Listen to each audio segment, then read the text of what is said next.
Dear fellow truth seekers, thank you and welcome for visiting my channel, MythoReligio. MythoReligio is a series of books about religious comparison studies between the stories in Judaism, Christianity, Islam, Hinduism and Buddhism, directly from their sacred books and world mythologies, hence the name MythoReligio. The purpose is to retrace the prehistory of humanity, since I am not fully satisfied with either the explanations from the point of view of creationists nor evolutionists. There are so many missing links in both explanations. If you feel the same, then you are on the right channel. In this book series, I will also analyze about the prehistory of humanity from the archaeological records, modern scientific point of view, and other alternative theories, such as the ancient alien theories and Atlantis or Lemuria legends. After thorough research of circa 30 years, I recognize many similarities between all religious stories and even mythologies, and surprisingly, some of them are in accordance or even beyond modern science that have been proven as correct. Thus, I came to the conclusion that all religions must have come from the same source. And all these religious stories and mythologies, although heavily jumbled up, are actually telling one mega story, the true prehistory of our common ancestors. This mega story is quite different than what we have been told to believe and will truly blow your mind, as it is more fascinating than our imagination. If you have watched the earlier videos in this channel, I believe you can see some of the similarities too. If you haven't and you truly want to do a religious comparative study, I suggest that you do so. The best way to do a comprehensive religious study via this channel is by watching the videos starting from number 1 and continue until this present video and so on. That way you will see a clear pattern. For deeper analysis that I cannot share in this platform due to its sensitive nature that leads to the above conclusion, kindly read the books that are available in ebook format that can be found in my website www.mythoreligio.com or the physical books at Amazon in color or black and white version. Are religious stories real or mythical? Dear fellow truth seekers, up from the first video to the last video, number 51 in this channel, we have covered religious stories or traditions from the 5 major religions of the world, as well as mythologies from representatives from the 6 world continents. These stories are fantastic, but really hard to believe, right? I'm not surprised to find illogical stories in ancient mythologies. But what about the ones that are found in the rest of the religious stories? In fact, I see small difference between ancient myth and religious stories. Almost all of them have a similar tone. Is it true that these stories were divinely revealed? If yes, which one? Although there are some data that are in accordance with science, the most parts are contradictory to scientific data and even to ethical moral teaching. Not to mention, some are very similar to one another. How come? Let's gather what we have learned so far. I'm focusing on just 2 topics for the moment. A. The similarities between religious stories and myth. B. The credibility or contradictory issues in the religious stories. A. Similarities between religious stories and myth. Creation of the universe by God or gods. Creation of humans from clay, mud, dust, or sand. Story of a universal flood. Story of giants, serpents or dragons, and cows or bulls or oxen. Story of the coming of a universal savior in the future. Similar stories of the various main characters, such as sacrifice or tortured gods or demigods, virgin birth, babies in baskets sent afloat in a river, resurrection, brother killing brother due to jealousy, etc. Story about Judgment Day and or final battle. Repetitive numbers such as 3, 7, 12, 14. All these are miraculous events that are so magnificent, told by cultures around the world, separated by oceans. And it is not only one story, but similar bunch of stories. How can this be mere coincidence? What are the odds of that happening coincidentally? Mathematically, it is highly improbable. Now let's look at the stories in the 5 major religions, i.e. Judaism, Christianity, Islam, Hinduism, and Buddhism. Dear fellow truth seekers, if you belong to one of the aforementioned religions and have no questions concerning your religious stories, then probably you should skip this part. But if you do, then I'm more than happy if you continue with me. Please understand that I'm proposing these questions not to disrespect any religious belief. I'm just looking for the truth and searching for satisfactory answers. Kindly watch all the previous videos in this channel before you watch this one, so you understand what I'm talking about. Please keep an open mind and imagine yourself being born without a specific religion decided by your parents. I'm sure you will have some or all these questions too. So here are the list of questions that I have concerning B. Credibility or contradictory issues in the religious stories. In the Old Testament, was Adam really created from dust in the image of God? Does God look like a man then? Was Eve really created from Adam's rib? Are we supposed to believe that God could be unfair and punished us with the original sin because of a mistake that Adam and Eve did? Why was Adam so irresponsible and put the blame of the mistake on Eve? Did Noah really get drunk and curse his own son and descendants into a heinous fate of slavery? Did a universal flood that wiped out the entire population of the earth really happen? Were there no rainbows before God expressed regret after wiping out mankind during the flood? Did our ancestors really scatter around the earth because of the Tower of Babel incident? Did God really confound our ancestors' languages so we could not understand each other? Why did Abram lie to the Egyptians that Sarai was his sister out of fear? That's not very gentlemanlike, isn't it?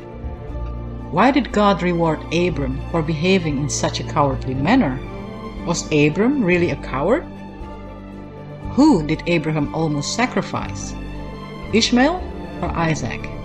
If it was his only son, wouldn't it be Ishmael when Isaac was not born yet? Or did he not consider Ishmael as his son because he was born of a servant? If so, is this an example of a good father? Did Lot really have incestuous relation with his 2 daughters? Why would a prophet get himself so drunk that he let something horrible like that happen to him? Why were his daughters so worried?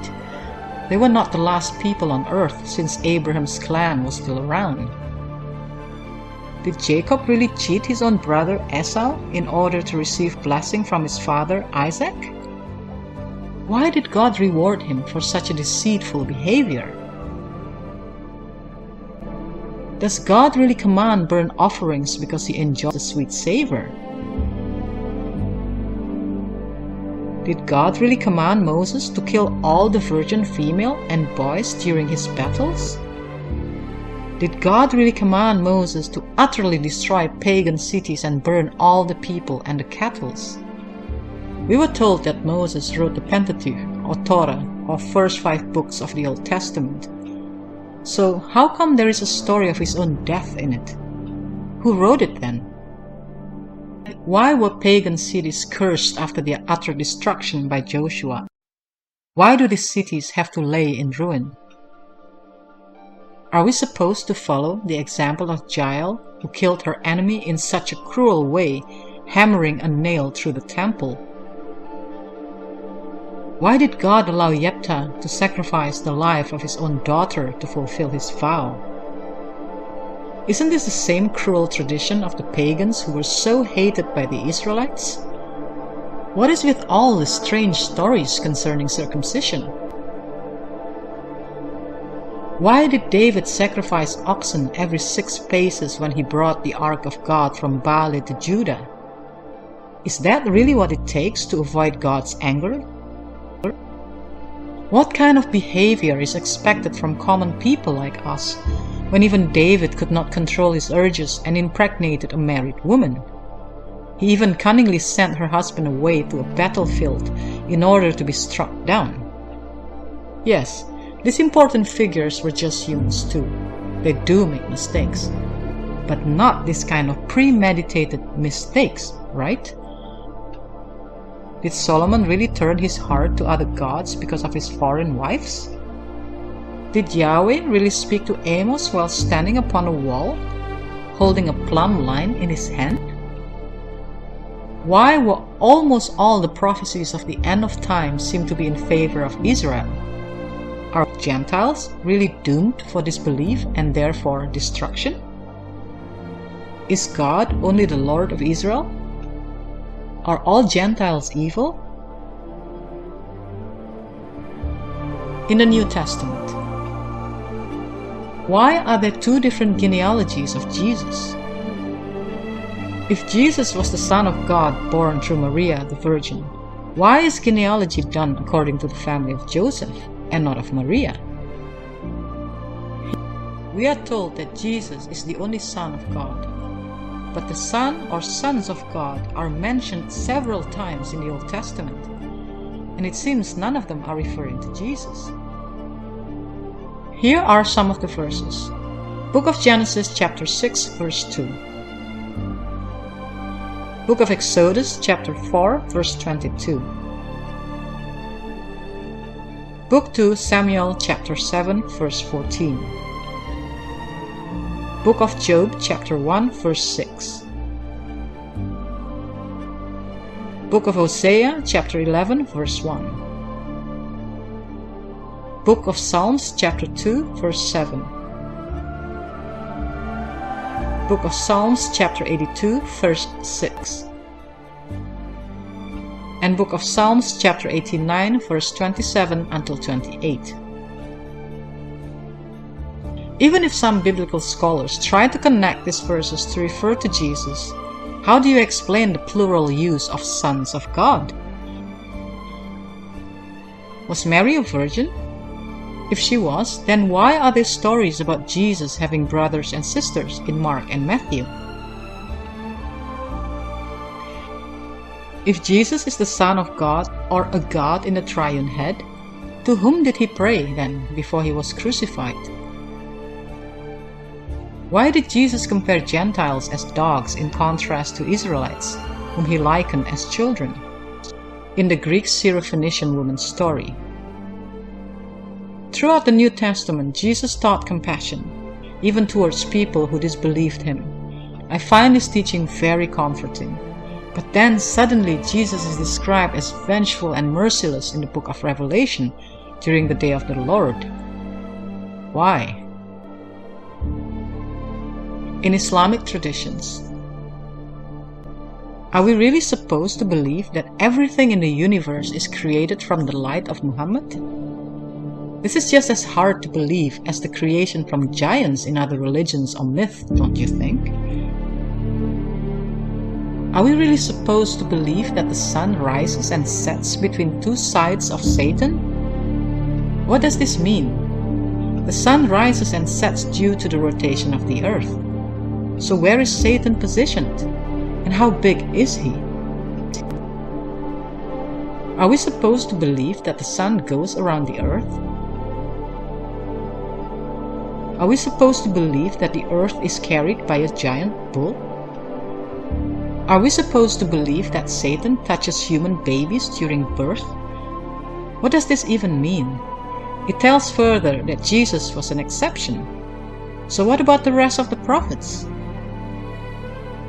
Did God really allow a 40-something-year-old man to marry an immature 9-year-old girl? Are we supposed to follow this example? Did Muhammad really tell stories about Adam and Moses arguing and blaming each other? What is the point of this story?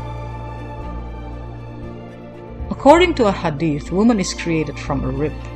This sounds like the biblical story.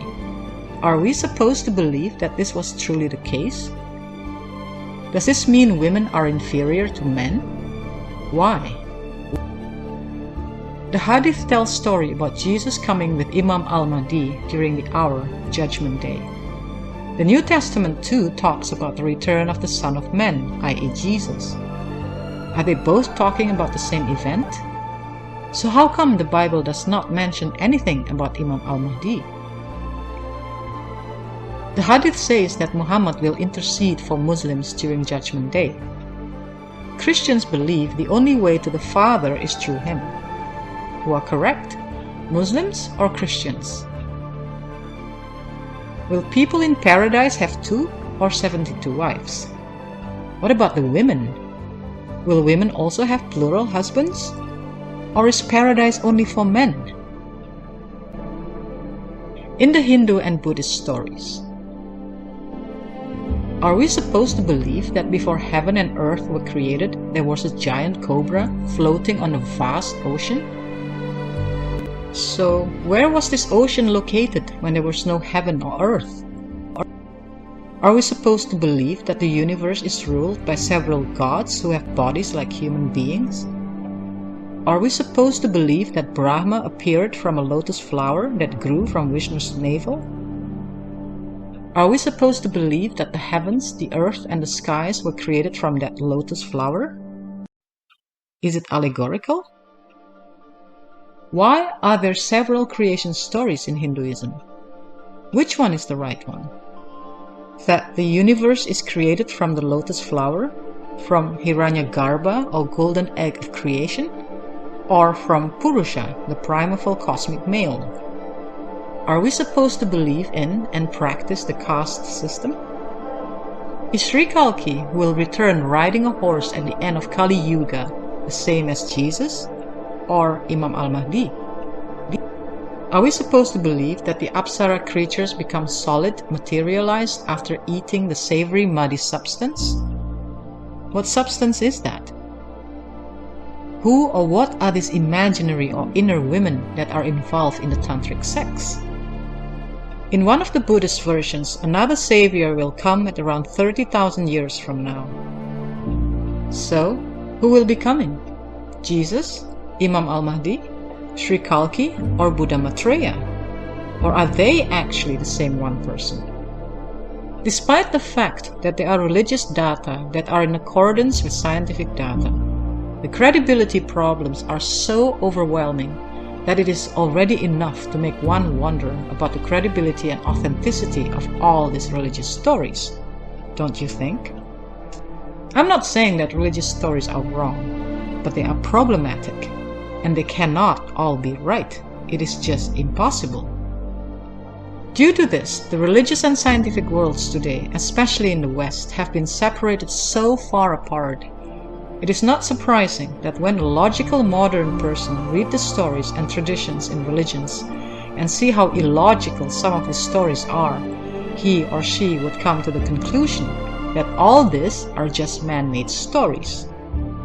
I hope I'm not offending anyone when I say that, unfortunately, I have to agree with that conclusion to a certain degree, because I believe if it's really true that God, who created the whole universe, does exist, then His law must be universally valid and flawless.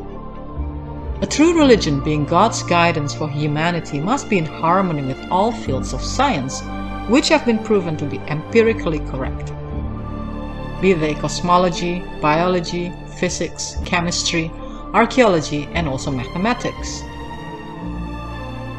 It should teach us about what is right and wrong, and also advocate only goodness, such as the search for knowledge and wisdom with our hearts and intelligence, teaching right family values and good moral, kindness, justice, compassion, tolerance, respect, helping the poor, protecting the weak, advocating fairness, equality, harmony, and above all, to spread peace on earth.